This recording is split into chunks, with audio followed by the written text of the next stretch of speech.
Salam, hər vaxtınız xeyir olsun. Bugün sizinlə kəsmikli peçenye reseptini bölüşürəm. Qaba 300 qram kəsmik, 100 qram yumuşaq kərə yağı, 1 paket vanilya əlavə edib çəngəllə əzib qarışdırıram.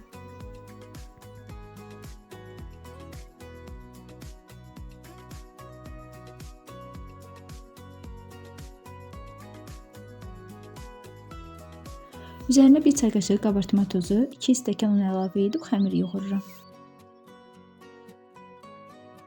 Xəmiri çox yoğurmaq olmaz. Bir yerə toparlandısa xəmir hazırdır.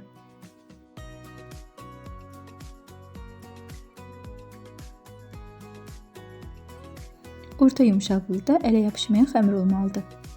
Sonra isə xəmiri paketə büküb buzluqda 20 dəqiqə saxlayıram. Dəzgahın üzərinə un əlavə edib xəmiri 2 bərabər hissəyə bölürəm. Kündə edib xəmirin bir hissəsini soyuducuya qoyuram. Digər hissəsini isə yayıram.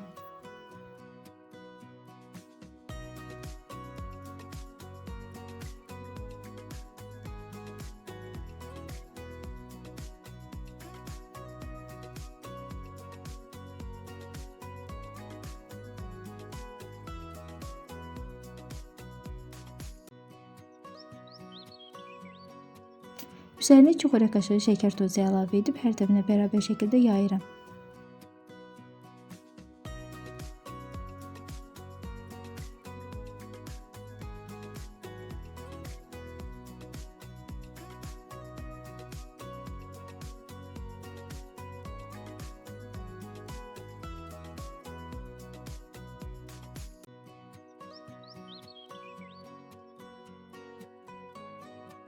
Bu formada büküb hissələrə bölürəm.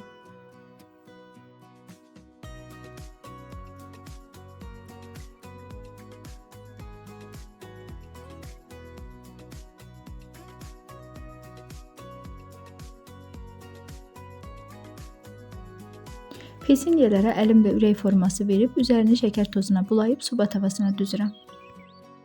Soyuducuda olan ikinci gündən də eyni bu formada hazırlayıram.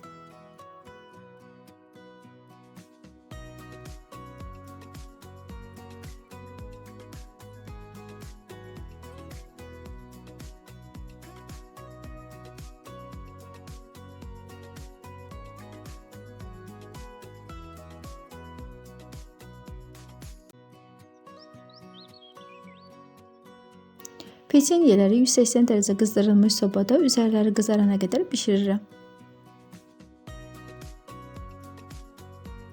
Az ərzaqla hazırlanan çox dadlı ağız dəriyən peçenyelər alındı. Videonu bəyəndinizsə kanalıma abunə olmağı unutmayın. İzlədiyiniz üçün təşəkkür edirəm.